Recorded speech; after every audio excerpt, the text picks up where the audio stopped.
Hello and welcome to the Target Zone. Today is December 5th, 2016, and I'm doing another video for Around the Estate. Today was the first real dropping of snow that we've seen here in Vermont. It's about 34 degrees right now. I'm going to go down here because I do the plowing here in this little development. There's my plow truck. Had it a few years. You can see what happens is in early winter, the ground's not frozen, but the snow comes down. So you tear up your lawn a little bit. See this? Especially if you're plowing into your estate. See, the road actually ends right, that's the roadway. I plow farther down.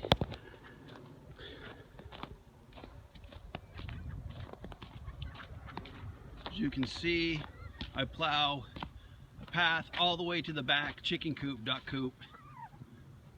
Tore up the ground a little bit. Well, as you can see, I also am having Mother Nature work for me. What I did is I put basically layer pellets, chicken layer pellets, after plowing this all through this strip and all through that road. And that's going to do two things for me. It's going to cause the birds to peck at the grass, looking for the food. It's going to break up the stones that I might have brought from the road onto my property. The chickens will definitely use that in their throats to break up food, because that's how chickens eat.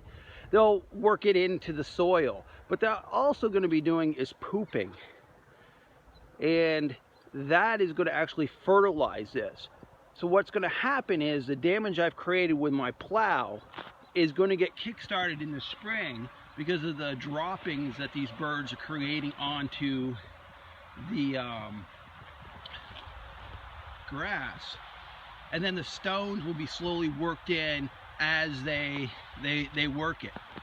And they actually, if you have a flock of chickens, a flock of ducks, they are great rototillers. You seed an area with their type of food that they like, and they'll just work that area. And at the same time, they're going to be working all the weed seeds, because I don't want anything to grow on my grass other than grass, right? I mean, that's what we want for our lawns. So as they're doing this, they're also going to find all the weed seeds, any other seed that might have fallen on this part of the lawn, and they're going to eat it. So in the spring, I don't have to contest with dandelion seeds, because these guys basically will eat them all up during the winter. Now, in the early spring, I do this entire process for all of my yard. So in early spring, basically last snowfall of the year, I come out and I just napalm all of my property with chicken feed. And I let the chickens work it for 3 or 4 days until and the ducks, until they get it all eaten, and then I put them up. And what they've done for me is fertilize, and they've gotten all those seeds that I did not want to germinate for the springtime. So really, this has been a short little video I wanted to do just to show you what it looks like. This is the first dumping, December 5th, 2016 in Grand Isle, Vermont. This is a real dump. We had a little flurries a few weeks ago, but it didn't amount to nothing. And for Vermont, this little snowbank is nothing. I'll be doing a video as these snowbanks grow, because in Vermont here we can get up to 15 feet tall, the snowbanks.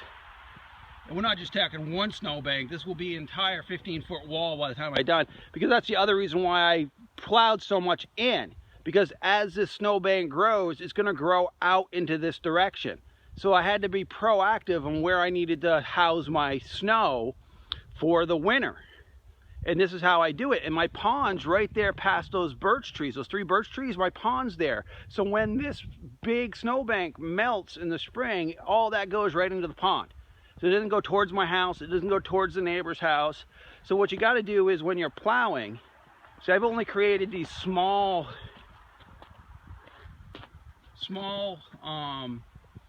snowbanks over here, but his ground actually goes in that direction towards a swamp in the back there. Actually, my pond water goes underneath the road and actually ends up back there. So I can get away with putting a few snowbanks here so that you know, that will go into the back swamp there. But more or less, I want to try to get as much water into my pond in the spring as possible, because we're in drought conditions here in Vermont. And right now, my pond's still about 6 feet lower than it should be at this point of year. So for me, systematically moving these piles closer to the pond, and when they melt in the spring, it just will give a kickstart to the water level. As you can see, these guys are really doing their thing. They don't come by me like they own the place. You know, they're just gonna, and what they're going down to do now is find water. This is what they're off to find water, because that's one thing both chickens and ducks require, is water to break down the food, to digest the food. So they're off to, they're headed towards the pond. They're like, we're out of here, we're full. We'll come back when we're hungry again. Now the chickens are similar to ducks, but they don't need his water all that often. What they'll do is they'll work this in maybe 20-30 minutes. They'll go try to find water. They'll go get a drip. They'll actually use a drip off the edging. They'll catch it in mid-flight to the ground, and that's really all they'll need, and then they'll move on to eating again. Ducks require quite a bit more water to digest their food, and they're water birds. It makes sense. All right, I don't want to bore you too much. I mean, we've all seen snow before. I'm just trying to show you the uniqueness of my property. You know, around the estate, we're Tarkus. Okay, well, thank you for joining me. This has been the Tarkus Zone.